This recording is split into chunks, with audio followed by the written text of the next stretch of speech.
पिछले कुछ वीक से ग्लोबल फाइनेंशियल मार्केट में हो रहा है जो हो रहा है वो मेरे हिसाब से खेल हो रहा है। और खेल से बेटर और कोई मुझे वर्ड नहीं नजर आ रहा है, मेरे मन में नहीं आ रहा है इस पूरे इवेंट्स को डिस्क्राइब करने का। अब देखिए ना, इस खेल का नमूना देखिए। बिटकॉइन जो है, बिटकॉइन की कीमत 2021 के पहले 9 ट्रेडिंग सेशन में 40% बढ़ी। वो तब जबकि पिछले साल मतलब 2020 में बिटकॉइन की कीमत 300% बढ़ी थी। लास्ट वीक खबर आई, लास्ट वीक अचानक बड़ा धमाका हुआ कि अब जेफ बेजोस दुनिया के सबसे अमीर नहीं है, अब एलन मस्क हो गए हैं सब दुनिया के सबसे अमीर। और वो कैसे हो गए? देखिए, 2020 के शुरुआत में उनका नेटवर्थ जो था वो $27 बिलियन था। लास्ट वीक वो $185 हो गया, $185 बिलियन हो गया। मतलब $150 बिलियन से ज्यादा नेटवर्थ में इजाफा सिर्फ एक साल में, कभी नहीं हुआ है। सोचिए ना, $150 बिलियन कितना बड़ा अमाउंट है। अब हमको पता है कि कई सालों से दुनिया के सबसे अमीर में से हैं बिल गेट्स, उनका नेटवर्थ है $130 बिलियन के आसपास। अब एक ही साल में किसी के नेटवर्थ में अगर 150 बिल गेट्स का जितना नेटवर्थ है उतना तो ऐड हो जाए, और उसके अलावा भी अजूबा नहीं है, ये कभी नहीं हुआ है और ये हो रहा है।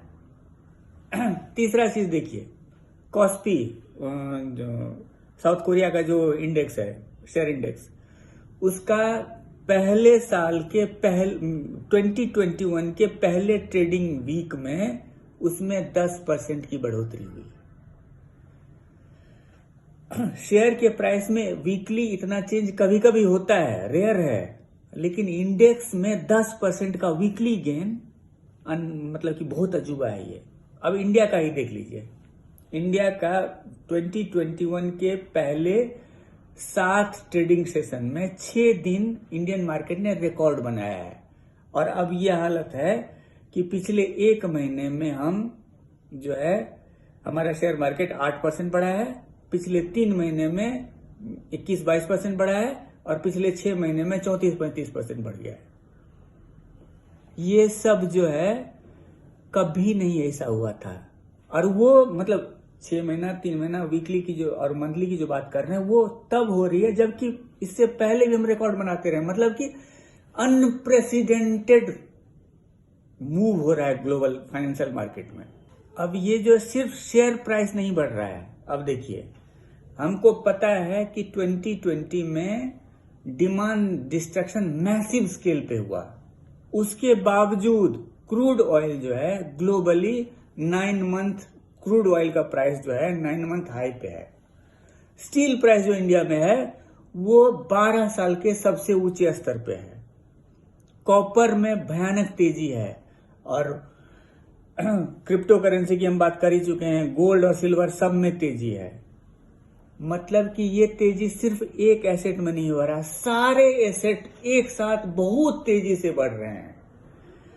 तो अब सबको लग रहा है, और मतलब इस तेजी को देख के पहला इंप्रेशन यही आता है कि फाइनेंशियल मार्केट में ऑपरेट करने वाले को कुबेर का खजाना मिल गया है, और वो बस वो डॉलर निकालते हैं और मार्केट में झोंक देते हैं, और फिर सप्लाई की कमी होती है तो फिर से डॉलर ले लेते हैं। तो कुबेर का खजाना जो है, उसको अगर मॉडर्न इक्विवेलेंट देखेंगे तो वो है यूएस फेडरल रिजर्व, जो हर महीने, अभी भी हर महीने $120 बिलियन जो है मार्केट में डाल रहा है। तो कुबेर का खजाना हमको पता है कि कहां से आ रहा है, मैसिव नगदी लिक्विडिटी कहां से आ रही है हमको पता है, लेकिन उसके चलते जो प्राइस डिस्टॉर्शन हो रहा है सारे एसेट क्लास में, वो अनप्रेसिडेंटेड है।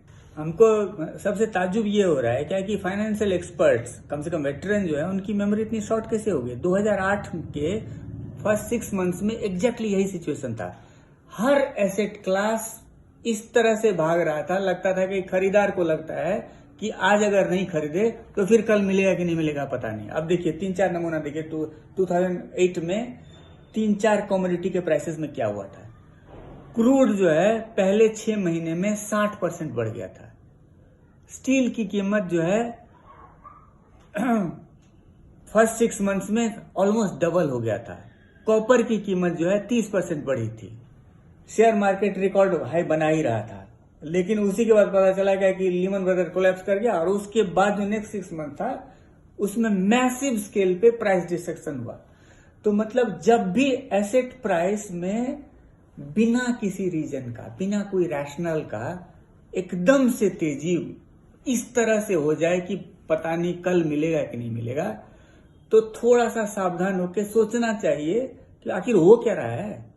अब देखिए, इस बार की तेजी बाकी सबसे थोड़ा यूनिक भी है। यूनिक इस सेंस में है कि फोर्ब्स में एक आर्टिकल छपी थी जिसको मैंने पढ़ा, उसमें था क्या कि इससे पहले जो 6 बार रिसेशन हुआ है यूएस में जो रिसेशन हुआ है, तो 6 में से हर बार मार्केट में एवरेज फॉल जो है 20% से लेके 45% 50% तक रहा। इस बार यूनिक है, रिसेशन मैसिव रहा है, हर चीज का डिमांड डिस्ट्रक्शन मैसिव रहा है, जॉब लॉसेस मैसिव रहा है। इसके बावजूद जो है नैस्डैक, एस&पी और डाउ जोन्स का जो की तेजी है वो भी मैसिव है, मतलब वो भी अनहर्ड ऑफ है। और वो इतनी तेजी कब हो रही है उसका 2000 मतलब हाल का ही 2-4 इवेंट देख लीजिए, वो भी बहुत ही अजीब है। पहला इवेंट, यूएस के डेमोक्रेसी पे इतना बड़ा थ्रेट इससे पहले कभी नहीं हुआ, जो कि 2021 के पहले वीक में हमको दिखा। जबकि मतलब हम सब जानते हैं कि ट्रंप के सपोर्टर ने वहां के पार्लियामेंट पे हमला बोला।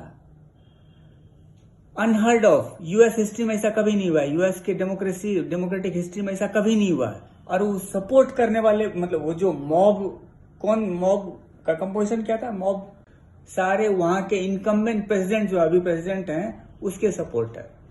मतलब कि इतना बड़ा डेमोक्रेटिक इंस्टीट्यूशन का अंडरमाइनिंग यूएस में इससे पहले कभी नहीं हुआ था। नॉर्मल टाइम में अगर ऐसा होता तो मार्केट में मेहम होता, लेकिन मार्केट उस दिन भी रिकॉर्ड हाई पे बंद हुआ। रिकॉर्ड तेजी तब हो रही है जब कोरोना का कहर जो है यूएस में अभी जिस तरह का हो रहा है, ऑन एन एवरेज 2500 से 3000 लोग रोज मर रहे हैं वहां। ऑन एन एवरेज 2.5 लाख से 2.75 लाख केसेस कोरोना के रोज आ रहे हैं। इससे मतलब कोरोना को अब 1 साल होने को आया है, 1 साल से थोड़ा सा कम। इतना कोरोना का कहर यूएस में पहले कभी नहीं देखा गया। उसके बावजूद भी तेजी है भयानक। हमको पता है क्या कि 2020 के मार्च में और अप्रैल में मैसिव जॉब लॉसेस हुआ था यूएस में। उसके बाद से धीरे धीरे करके तेजी से रिकवरी हो रही थी। दिसंबर का जो डेटा आया उसके हिसाब से अप्रैल के बाद पहली बार यूएस में हुआ है कि फिर से भयानक जॉब लॉसेस हुआ है। 1.4 लाख लोगों की नौकरी गई है। नॉर्मल टाइम्स में इनमें से कोई भी घटना होती, या तो वो डेमोक्रेसी पे अटैक हो, या कोरोना का इतना फ्यूरियस हो जाना, या जॉब लॉसेस इतना मैसिव स्केल पे, ये सब एक भी ट्रिगर होता तो मार्केट में मेहम होता। तीनों हुआ है, मार्केट ने सबको इग्नोर किया, रोज हाई बना रहा है, रोज अनप्रेसिडेंटेड। अब इस सब को देखते हुए मेरे मन में तो यही लग रहा है कि पता नहीं ये जो फाइनेंशियल एसेट्स में जो इन्फ्लेशन हो रहा है, ये कुछ लोगों को तो फायदा, निश्चित रूप से जो पार्टिसिपेंट है उनको तो बहुत फायदा मिल रहा है, लेकिन जो साइडलाइन से देख रहे हैं, जिनकी नौकरी गई है, जिनका इनकम गिर गया है, जो परमानेंटली जॉब मार्केट से बाहर हो गए हैं, उनको जो इस तरह के एसेट प्राइस इन्फ्लेशन का जो असर होगा, तो वो कैसा सोच रहे होंगे समझ में नहीं आ रहा है। तो मतलब अनप्रेसिडेंटेड टाइम सब तरह से है। और ये ग्लोबल फाइनेंशियल मार्केट में जो हो रहा है, और इंडियन शेयर मार्केट में जो हो रहा है, और दूसरे शेयर मार्केट में जो हो रहा है, ये अजूबा के अलावा और कुछ नहीं है। कोई डिफाइज ऑल लॉजिक।